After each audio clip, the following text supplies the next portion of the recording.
Dewi Lembah Bangkai, bagian 4. Rupanya aku tidak ada pilihan lain.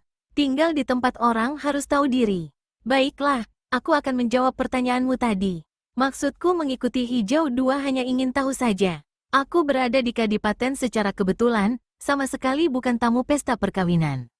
Ketika pengantin perempuan diculik oleh seorang perempuan muda yang cantik jelita, bagiku ini adalah satu keanehan. Pertama, ternyata gadis itu memiliki kepandaian tinggi. Kedua, biasanya lelaki yang menculik gadis. Kini nyatanya, gadis menculik gadis. Nah, ini membuatku ingin tahu apa sesungguhnya yang terjadi. Dan pertanyaanmu yang lain, sama sekali tidak ada yang membayar atau menyuruhku mengejar anak buahmu. Apakah bukan karena kau mempunyai maksud kotor terhadap anak buahku? Karena dia mengenakan pakaian yang begitu tipis merangsang? Wiro tertawa lebar. Lelaki normal memang harus terangsang melihat yang begituan. Tapi tidak selalu. Buktinya, aku mengagumi wajahmu yang tersembunyi di balik cadar tipis itu. Juga bentuk tubuhmu yang bagus dan dapat kulihat karena ditembus cahaya pelita. Dewi Lembah Bangkai lambaikan tangannya. Api pelita padam, dan ruangan gua itu serta-merta menjadi gelap gulita. Dewi, apakah pembicaraan kita habis sampai di sini? Bertanya Wiro. Manusia bicara dengan mulut, bukan dengan mata. Walaupun gelap, kau bisa meneruskan kata-katamu. Dalam gelap, Wiro garuk-garuk kepala. Baiklah, Dewi, kau dengar baik-baik. Wajahmu yang cantik, auratmu yang bagus, sama sekali tidak merangsangku. Mengapa? Karena aku menghormatimu. Karena kau dan anak buahmu lah, maka aku masih hidup saat ini. Masakan aku mempunyai pikiran kotor yang tidak-tidak. Jika kami tidak menolongmu, berarti pikiran itu akan menancap di benakmu, ujar Dewi Lembah Bangkai dalam gelap. Wiro menarik napas dalam. Aku bukan manusia suci, apalagi malaikat. Tapi seingatku, tak pernah aku memperkosa anak gadis orang, tak pernah aku merusak kehormatan istri orang. Siapa yang bisa membuktikan omonganmu? Memang tidak, namun, paling tidak aku telah membuktikannya di tempat ini. Jika Dewi menganggapku manusia kotor, aku siap untuk pergi. Apapun prasangka burukmu terhadapku, itu tetap tidak mengurangi rasa hormatku terhadapmu. Tidak menghilangkan rasa terima kasih atas jasa dan budi besarmu menolongku. Abis berkata begitu, walaupun tubuhnya masih lemah, Wiro Sableng berdiri dengan cepat, lalu melangkah ke dinding gua tempat kapak naga geni 212 tergantung. Ketika dia mengulurkan tangan hendak mengambil senjata itu, satu tangan memegang lengannya. Tangan itu terasa halus dan dingin sejuk. Tapi bagaimanapun dia mencoba, Wiro tak mampu melepaskan pegangan tersebut, hingga dia tak bisa mengambil kapaknya. Jangan pergi dulu, masih ada satu pertanyaan penting yang ingin kudapatkan jawabannya darimu. Wiro berpaling. Saat itu, dia tegak dekat sekali dengan sang Dewi, hingga dia dapat merasakan hembusan napas yang hangat dan bau tubuh yang luar biasa harumnya. Di lain keadaan, mungkin sang pendekar bisa terangsang. Tapi saat itu, justru dia berkata, Dewi, aku tidak terangsang dengan keharuman tubuhmu. Aku tetap menghormatimu, izinkan aku pergi. Pegangan tangan sang Dewi tidak lepas. Dia juga tidak berusaha menjauh. Ini sangat penting, pendekar 212. Aku perlu jawabanmu atas satu hal. Katakanlah, selama kau terbaring sakit dan dilanda demam panas akibat racun kelabang, kau mengigau berulang kali. Di antara kata-kata yang kau ucapkan dalam igauanmu adalah seorang sahabat bernama Panji Kondang. Berulang kali kau mengatakan bahwa sahabatmu itu harus mencari kekasihnya sampai dapat, dan mengatakan agar mengawininya, apapun yang telah terjadi. Katakan, apa kau kenal dengan orang bernama Panji Kondang itu? Wiro terdiam sesaat. Dia berpikir-pikir, memang aku kenal padanya, tapi tidak lama. Kami bertemu di sebuah rumah makan. Saat itu keadaannya seperti orang linglung. Pakaiannya kumal, mukanya tak tercukur, dan dia kehabisan bekal. Dia menceritakan tentang kekasihnya yang memiliki kepandaian silat tinggi. Tapi kemudian melenyapkan diri karena ternyata gurunya telah merusak kehormatannya. Apakah Panji Kondang menyebutkan siapa nama kekasihnya itu? Ya, kalau tidak salah, kekasihnya itu bernama Prantisari. Ya, Prantisari. Wiro merasakan pegangan sang Dewi di tangannya lepas. Bersamaan dengan itu, sang Dewi meluncur jatuh terduduk di lantai gua. Ada apa denganmu, Dewi? Kau mendadak jatuh. Apakah kau sakit? Tidak. Katakan. Pendekar 212. Apalagi yang dikatakan Panji Kondang dalam pertemuan yang singkat itu? Katanya, dia berniat untuk mengarungi seluruh jagat ini guna mencari kekasihnya itu. Kalau bertemu, dia tetap akan mencintainya dan akan mengawininya. Tetapi apakah Panji Kondang mengetahui kalau kekasihnya itu kini telah berbadan dua? Heh, bagaimana kau bisa berkata begitu, Dewi? Tanya Wiro heran. Karena akulah Prantisari itu. Abis berkata begitu, Dewi Lembah Bangkai terdengar sesenggukan. Lalu, suara tangisnya memenuhi gua itu. Lama Wiro termenung mendengar pengakuan sang dara di sampingnya. Lalu, dengan suara meyakinkan dia berkata, melihat kesungguhan hati kekasihmu itu mencarimu, aku yakin sekali dia tetap mencintaimu. Tetap akan memperistrikanmu, sekalipun kemudian dia mengetahui bahwa kau hamil akibat perbuatan bejat gurumu itu. Aneh, benar-benar aneh. Bagaimana aku bisa berada dalam semua kejadian ini? Wiro lalu ikut-ikutan duduk di lantai gua di samping Dewi Lembah Bangkai. Terakhir sekali, menurut katamu, Panji berada di Kadipaten. Sekarang entah di mana dia berada. Dia mengatakan tujuannya padaku. Jika kau mau, aku bersedia mengantarkanmu ke sana. Tidak, aku tidak akan meninggalkan lembah ini sebelum mencabut nyawa manusia terkutuk itu. Kau akan membunuh gurumu sendiri? Tanya Wiro pula. Ya, dan manusia terkutuk itu pasti akan datang mengantarkan nyawanya sendiri kemari. Aku dan anak buahku telah menyiapkan penyambutan. Hijau 1, 2, dan 3 adalah gadis-gadis yang mengalami nasib sama sepertiku. Bedanya, mereka dirayu oleh kekasih masing-masing, lalu ditinggal begitu saja. Mereka masih untung karena tak satu pun yang hamil. Namun, itu tidak mengurangi dendam kesumat mereka terhadap laki-laki. Karenanya, jangan coba berlaku usil terhadap mereka. Bagaimana kalau mereka yang berlaku usil terhadapku? Tanya Wiro. Mungkin mulutmu perlu ditampar agar tidak bergurau dalam keadaan seperti ini, tukas Dewi Lembah Bangkai yang bernama Prantisari. Apakah kau bakal sanggup mengalahkan gurumu jika terjadi perkelahian? Bertanya Wiro. Bagaimanapun, dia pasti lebih tinggi ilmu kepandaiannya. Kau benar, tapi aku memiliki sesuatu yang tidak mudah dikalahkan. Apa itu? Keberanian atau kenekatan? Tanya Wiro pula. Dalam gelap, Dewi Lembah Bangkai mengambil kecapinya, meletakkannya di pangkuan, dan memetiknya beberapa kali. Alat bebunyian itu mengeluarkan suara berjentringan yang menggetarkan seantero gua, membuat telinga sakit, dan ada sinar putih menyilaukan serta panas keluar dari setiap kawat kecapi. Sinar panas yang menyilaukan itu berasal dari sumber yang sama dengan ilmu pukulan sinar matahari yang kau miliki. Bedanya, pukulan sinar matahari disalurkan melalui tangan, sedang yang ini melalui tali-tali kawat sebanyak 6 buah. Wiro berdecak kagum mendengar keterangan itu. Dia memang menyaksikan bagaimana Dewi Lembah Bangkai menghajar patah pedang milik pendekar pedang iblis, dan juga kelabang-kelabang maut si nenek sakti itu sebelum pingsan. Dewi Lembah Bangkai menyeka air matanya, lalu berdiri. Hijau 1 akan membawakan makanan serta minuman untukmu. Terima kasih. Juga, jangan lupa katakan padanya untuk menyalakan pelita di dalam gua ini. Hanya tikus yang suka makan di tempat gelap, jawab Wiro, lalu tertawa sendirian, walau sang dewi sudah berlalu dari situ. Jilid 12. Siang itu, teriknya matahari bukan alang kepalang. Seolah-olah hendak membakar bumi dan membuat busuknya bau mayat di dalam lembah menjadi-jadi. Hijau 1 yang sedang berlatih jurus 5 bersama Hijau 2, Hijau 3, dan Ningrum mendadak hentikan latihan. Ada apa? Tanya Hijau 2. Yang menjawab adalah Wiro Sableng yang berada tak jauh dari situ bersama Adisara dan Sara Jingga, ayah Adisara. Ada orang datang, semuanya memandang ke arah yang ditunjuk pendekar 212. Di ujung lembah sebelah timur, tampak 3 orang penunggang kuda duduk di punggung kuda masing-masing, memandang tajam ke dalam lembah sambil menutup hidung masing-masing dengan telapak tangan. Salah seorang di antara mereka tampak batuk-batuk karena tak tahan oleh busuknya udara. Aku akan beritahu Dewi. Kalian semua tetap di sini dan berpura-pura tidak melihat rombongan di atas sana. Hijau 1 tinggalkan tempat itu. Ketika laporan kemunculan 3 orang di tepi lembah disampaikan pada Dewi Lembah Bangkai, gadis ini melangkah keluar gua dan memandang jauh-jauh ke arah timur lembah. Dia segera mengenali sosok penunggang kuda yang di sebelah tengah. Hijau 1, orang yang kita tunggu sudah tiba. Kau dan Hijau 3 lakukan penyambutan seperti yang sudah aku atur. Hijau 2 dan Ningrum agar berjaga-jaga di pedataran. Yang lain-lainnya jangan ada yang berani ikut campur urusan ini. Hijau 1 menjura dan cepat berkelebat tinggalkan tempat itu. Di atas lembah, 3 orang penunggang kuda masih duduk di kuda masing-masing sambil tiada hentinya meneliti. Yang di sebelah kanan adalah seorang kakek yang buntung kedua kakinya.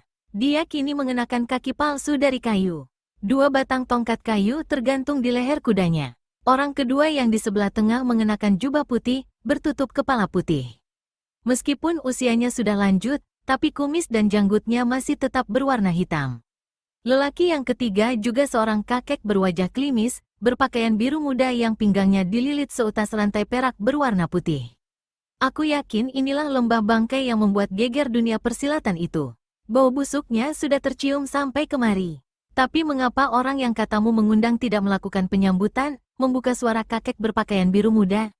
Baru saja dia berucap begitu, 2 bayangan hijau berkelebat, dan 2 gadis berpakaian hijau tipis berwajah cantik, tetapi galak muncul di depan mereka, seolah-olah keluar dari dalam perut lembah. Panjang umurnya, baru disebut sudah datang? Kaliankah penghuni lembah bangkai ini? Kakek yang berjubah putih bertanya. Matanya berkilat-kilat melihat pakaian yang tembus pandang itu. Kami berdua memang mendapat tugas menyambut para tetamu dari jauh.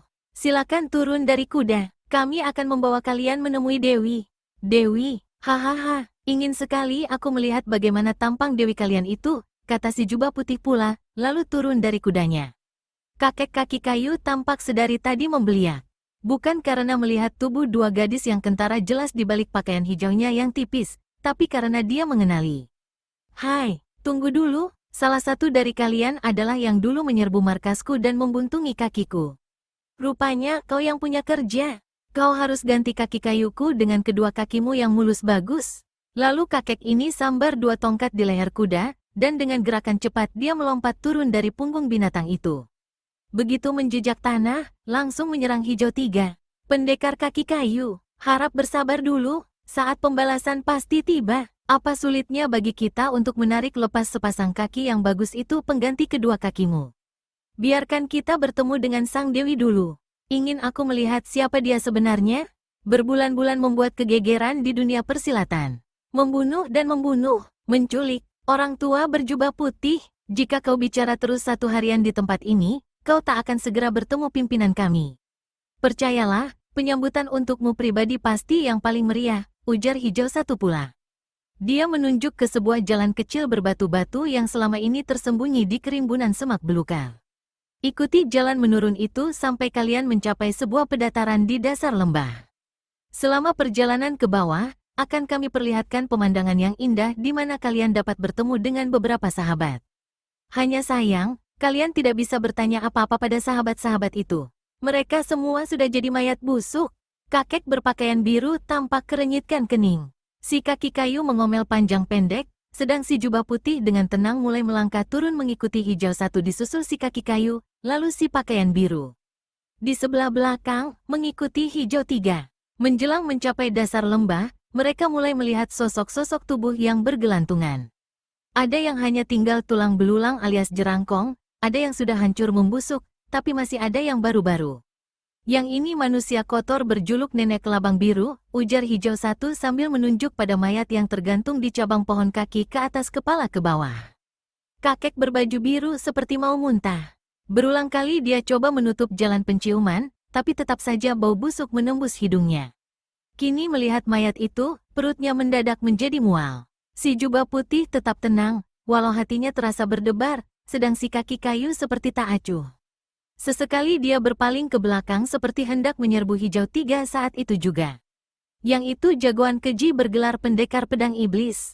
Kekasih nenek kelabang biru, kembali hijau 1 membuka mulut seraya menunjuk ke sebuah cabang pohon tempat tergantung mayat pedang iblis yang sudah membusuk dan belatungan kedua rongga matanya. Tempat ini seperti neraka, bisik kakek baju biru. Yang di situ mayat Adipati Tawang Merto, kalian pasti tak mengenalinya karena sudah sangat rusak.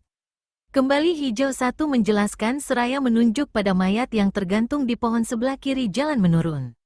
Yang di ujung sana, yang hanya tinggal gumpalan-gumpalan potongan daging adalah mayat Warok Suro Blebek, raja di Raja Rampok di utara.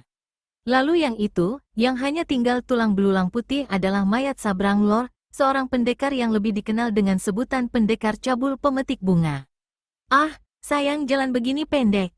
Kita sudah sampai di pedataran yang dituju. Saat itu, mereka memang sudah sampai di dasar lembah tempat terdapat sebuah pedataran batu selebar 8 tombak persegi, diapit oleh 3 mulut goa.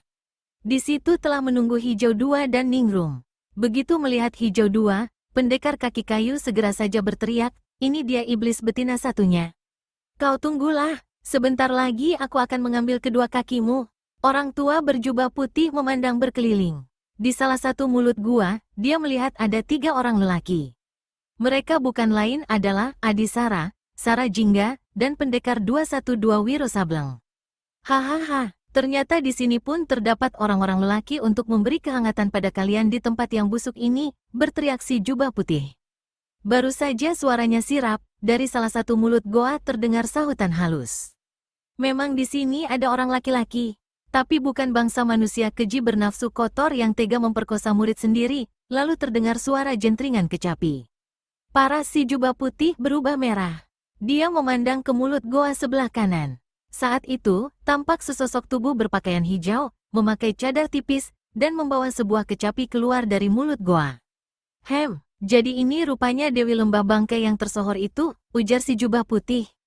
Orang-orang memanggilku Dewi, tapi aku tetap manusia biasa.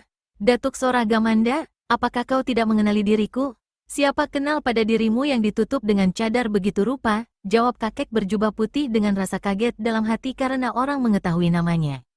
Hanya satu yang ku ketahui, kau membunuh seluruh murid perguruanku. Hari ini, aku datang memenuhi undanganmu. Hutang darah dibayar darah, hutang nyawa dibayar nyawa. Bagaimana dengan hutang kehormatan? Apakah kau bisa membayarnya, Datuk Cabul?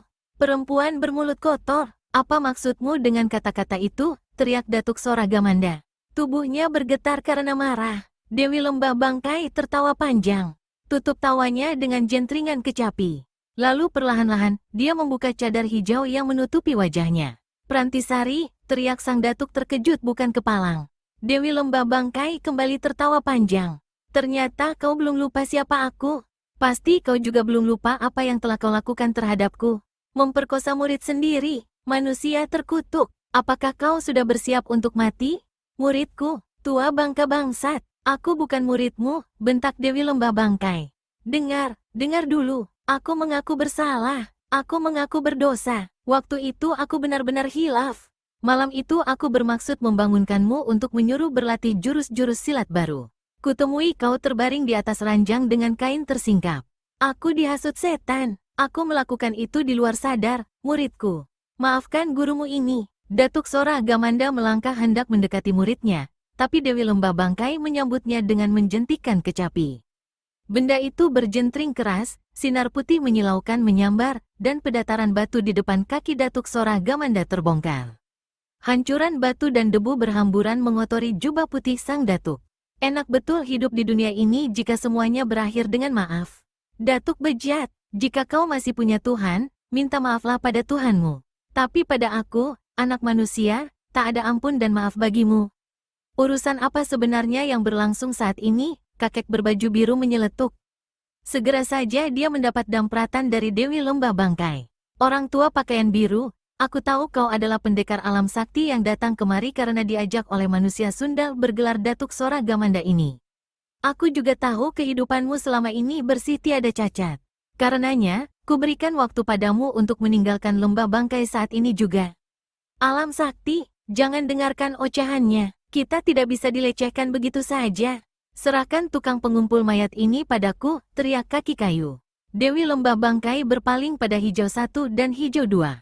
Habisi manusia kotor satu itu, memerintah sang Dewi. Maka, Hijau 1 dan Hijau 2 segera berkelebat. Perkelahian pertama berkecamuk di pedataran batu itu. Begitu menyerbu, kedua anak buah sang Dewi langsung mainkan 5 jurus ilmu silat Lembah Bangkai. 2 pasang lengan baju menghantam tiada henti. Bau bangkai menghampar di tempat itu. Dibakar oleh dendam kesumat, si kaki kayu berkelahi luar biasa. Kedua kaki palsunya yang terbuat dari kayu setiap saat berubah menjadi senjata yang berbahaya. Belum lagi sepasang tongkat yang berada di kedua tangannya. 3 jurus berlalu, 2 anak buah sang Dewi belum mampu mendesak. Namun, begitu mereka memainkan jurus keempat dan kelima dari ilmu silat yang baru mereka pelajari, terdengar pekik si kaki kayu. Satu tendangan keras membuat kaki kayunya sebelah kiri patah. Tubuhnya terbanting ke pedataran batu. Dia berusaha menusuk perut hijau dua dengan tongkat di tangan kanannya. Namun saat itu kepalanya yang masih menempel di pedataran batu sudah keburu dihantam tendangan hijau satu. Kepala ini tanggal dari lehernya, mencelat mental sejauh beberapa tombak. Pendekar alam sakti merasakan tengkuknya dingin. Datuk Sora Gamanda tercekat tak bergerak. Jelas kepandaian dua gadis berbaju hijau itu luar biasa. Tidak dapat tidak, pastilah bekas muridnya yang mengajarkan. Tapi dari mana si murid mendapatkan kepandaian itu? Bersihkan pedataran. Dewi Lembah Bangkai berseru. Hijau 3 cepat maju. Mayat si kaki kayu dilemparkannya ke semak belukar. Pendekar alam sakti, waktumu hanya tinggal sedikit. Dewi Lembah Bangkai memberi ingat. Dewi, maafkan diriku. Kau benar, aku kemari karena diajak oleh Datuk Sora. Apa urusan kalian baru di sini aku ketahui. Sebagai teman, aku tak mungkin meninggalkannya sendirian. Tapi aku tak ingin mencampuri urusan kalian. Biarkan aku tetap di sini. Kalau terjadi apa-apa dengan dirinya, izinkan aku membawa jenazahnya. Dewi Lembah Bangkai tertawa perlahan. Kau kuizinkan, tapi ketahuilah, kau tak akan mendapatkan jenazah utuh. Lalu sang Dewi berpaling pada Datuk Sora Gamanda. Waktunya sudah tiba, guru bejat. Dewi Lembah Bangkai melangkah ke tengah pedataran. Kedua kakinya terkembang. Sepasang matanya memandang tak berkesip ke arah bekas gurunya itu. Tak ada jalan lain bagi sang guru selain menerima tantangan sang murid. Lakukan apa maumu, Prantisari. Aku tak akan melawan, terdengar Datuk Sora Gamanda berkata. Suaranya bergetar. Manusia pengecut, keluarkan kepandaianmu. Bagaimanapun bejatnya dirimu, aku berikan hakmu untuk membela diri. Sudah bejat, jangan jadi manusia pengecut pula. Terbakar oleh kata-kata Dewi Lembah Bangkai, maka Datuk Sora Gamanda menerkam ke depan. Jurus ilmu silat yang dilancarkan sang datuk sudah terbaca dan diketahui jelas oleh Dewi Lembah Bangkai. Bukan saja dia mampu mengelakkannya dengan mudah, tapi sebelum lawan sempat memasang kuda-kuda baru, gadis itu telah menyerbu dengan jurus silat yang pernah diterimanya dari sang datuk. Hanya saja, gerakannya lebih cepat dan ganas. Ketika sang guru membuat gerakan mengelak, Dewi Lembah Bangkai langsung menyerbu dengan jurus pertama ilmu silat Lembah Bangkai ciptaannya. Sewaktu menjatuhkan si kaki kayu tadi, Datuk Sora Gamanda telah melihat jurus-jurus ilmu silat itu dimainkan oleh Hijau 1 dan Hijau 3. Meski mampu mempelajarinya secara singkat, namun sang datuk tidak dapat mengandalkan pengetahuan singkatnya itu untuk dapat menghadapi bekas muridnya itu. Maka, sang datuk keluarkan jurus-jurus silat yang selama ini tak pernah diturunkannya pada murid-muridnya, termasuk Prantisari. Bagus, ternyata kau memiliki ilmu simpanan. Keluarkan semua kepandaianmu, Datuk Cabul, teriak Dewi Lembah Bangkai. Semakin terbakar amarah sang datuk. Dari mulutnya keluar suara menggembol. Tangannya kiri kanan bergerak. Angin serangannya menderu-deru. Tubuhnya hanya tinggal bayang-bayang putih saja. Sang Dewi tampak seperti terkurung. Tiba-tiba, terdengar Dewi Lembah Bangkai berteriak keras, tubuhnya berputar setengah lingkaran. Tangan kirinya menyambar seperti pedang, sedang kaki kanan menghantam laksana palu godam. Inilah jurus ketiga ilmu silat Lembah Bangkai. Guru dan murid bertempur hebat dengan niat saling bunuh. Yang satu karena dendam, yang satu lagi demi untuk menyelamatkan diri. Ketika Dewi Lembah Bangkai mainkan jurus keempat dan kelima, Datuk Sora Gamanda tak sanggup lagi bertahan. Dia melompat mundur sambil keluarkan senjatanya, sebilah golok pendek berhulu gading. Sebagai bekas murid, Dewi Lembah Bangkai tahu betul kehebatan golok tersebut yang merupakan sebuah senjata mustika sakti. Tapi sang dara tidak takut. Dia yakin akan kehebatan kecapi yang dimilikinya. Dia sengaja tegak di tengah pedataran batu, menunggu lawan menyerang. Datuk Sora Gamanda sendiri hampir tidak mempercayai penglihatannya. Sang bekas murid hendak menghadapi senjata saktinya dengan alat bebunyian itu. Tapi dia tak mau berpikir lama. Perlahan-lahan, sang datuk angkat tangan kanannya yang memegang golok. Sinar matahari memantul membuat senjata itu berkilau-kilau. Ketika senjata ini diayunkan, ada sinar terang menyambar disertai letupan keras seperti petir menyambar di kejauhan. Dewi Lembah Bangkai menunggu sampai sang guru datang lebih dekat. Begitu sinar golok menyambar di jarak 5 jengkal di hadapannya, Dewi Lembah Bangkai acungkan kecapinya, sekaligus memetik 2 tali kawat di sebelah depan. 2 sinar putih panas dan menyilaukan menyambar. Terdengar jeritan Datuk Sora Gamanda. Tubuhnya terpental, lengan kanannya putus sebatas siku laksana ditabas senjata tajam. Golok mustikanya tampak seperti meleleh dan jatuh berdentringan di pedataran batu. Prantisari, ampuni selembar nyawaku. Aku mengaku berdosa. Aku mengaku bersalah. Datuk Sora mencoba berdiri sambil menyembah-nyembah.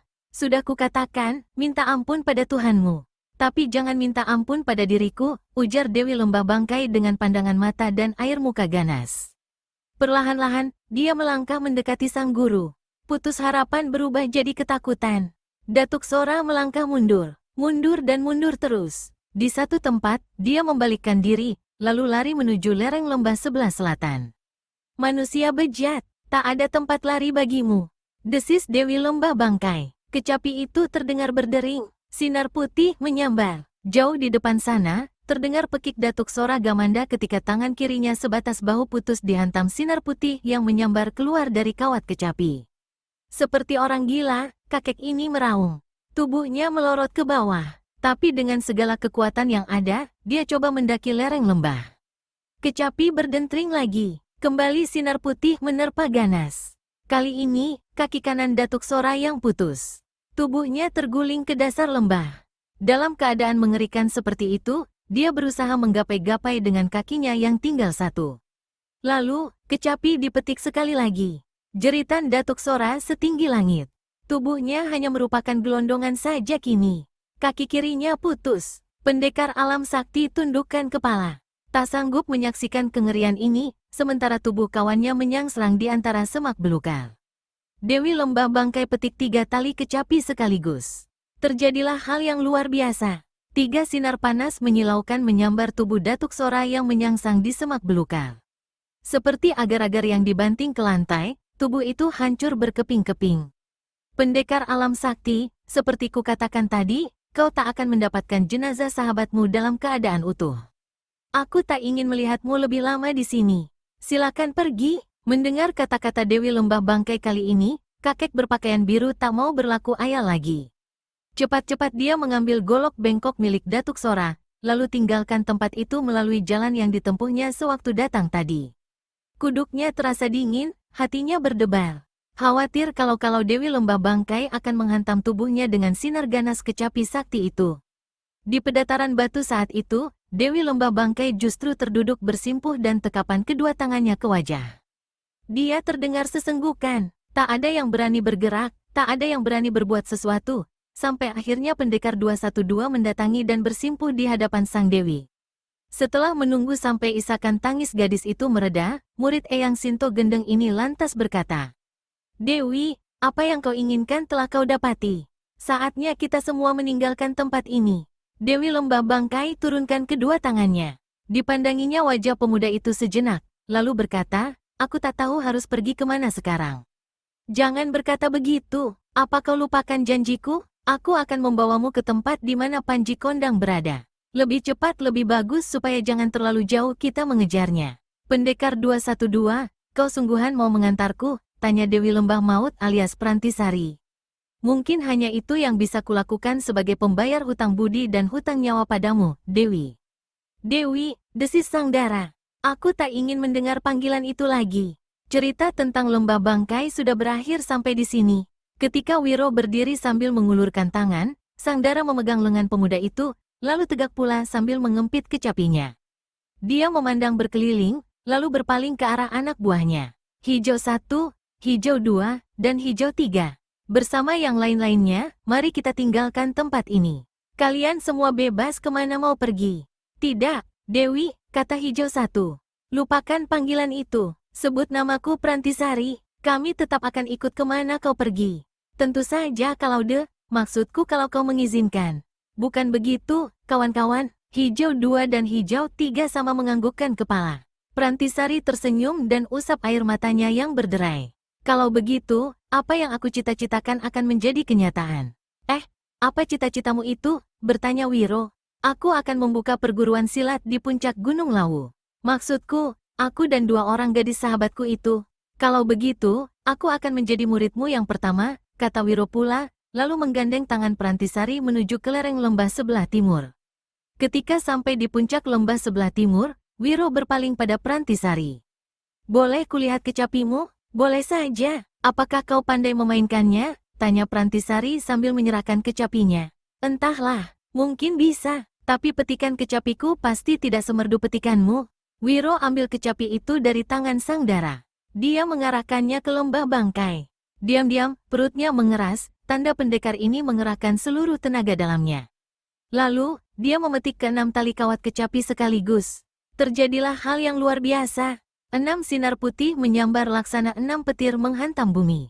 Suaranya menggemuruh seperti hendak meruntuhkan langit. Udara panas membakar bumi. Di bawah sana, 6 larik sinar kecapi menghantam lereng dan dasar terbawah dari lembah bangkai. Tanah, pepohonan, dan batu-batu mental setinggi beberapa tombak. Tempat itu laksana kiamat. Masing-masing merasakan tubuh dan lutut mereka bergetar. Lembah bangkai seperti sirna kini, berubah menjadi timbunan tanah dan batu. Wiro garuk-garuk kepalanya. Sambil menyerahkan kecapi itu kembali kepada Prantisari, dia berkata, "Ah, petikan kecapiku ternyata memang tidak semerdu petikanmu. Memalukan saja, ini aku kembalikan padamu, kecapi ini." Prantisari tersenyum. "Aku gembira atas apa yang barusan kau lakukan, Wiro. Lembah bangkai lenyap dan benar-benar akan dilupakan orang.